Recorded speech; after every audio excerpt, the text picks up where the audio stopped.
Hi, I'm an American who talks to Palestinians and Israelis online, and I just want to talk about my time talking to Palestinians online and how it's so different than talking to Israelis. Because Israelis, they say anything, they say whatever they want.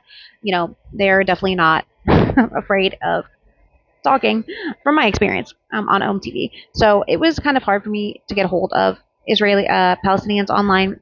There's no VPN for Palestine. There's no OMTV. On OMTV, you can't set it to Palestine.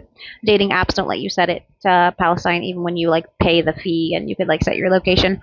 So I was able to find Palestinians on the Tandem app. Okay, it's like a language exchange app. And the first Palestinian I met in Gaza, um, she was like, the first thing she said to me is, "I'm not going to send you any pictures." And I was like, "Okay, that's fine. I didn't ask for any pictures." And after some months of talking, she started to be more open with me, and she told me that um, the reason I told you that I'm not going to send any pictures when I first met you is because I was afraid you're going to be an Israeli spy. And I was like, "What?" And she was like, "Yeah, they do this often. They'll message us and they'll kind of do this thing where they're like, 'Oh, can you show me where you live? And if you know anything about the people of Levant, they love being hospitable and helping people out and showing where they live. They're very, very hospitable, like beyond hospitable. So I'm sure Israel uses that to their advantage. And then after they take pictures, they tell them, okay, you're not working for us. We're going to ask you for pictures. And if you don't do it, we're going to tell Hamas, who will then come kill you. And we'll tell Hamas that you're working for us and that you're an Israeli spy. And she told me this happened to her cousin. Luckily, he wasn't killed, but he did work for Israel as a spy for like a couple months, and then yeah, he was just so scared. He was just taking pictures. That's all he was doing.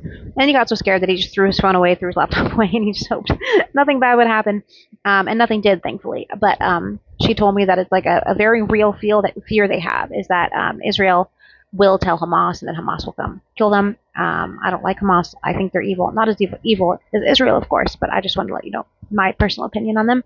And so she was telling me that it's very scary as a Gazan to talk online to people, okay? Because you never know who you're talking to, and you never know what's going to happen. Because she was saying, I mean, Israel could just tell Hamas that we're spies anyway, even if we weren't spies. Like you don't know who you're dealing with online. The other Palestinian friend that I have, he's Christian. I asked him for an interview because I told him that the West is very Islamophobic, and I think it'd be nice to have a quick interview with a Christian Palestinian, and he said, "No, I'm too scared.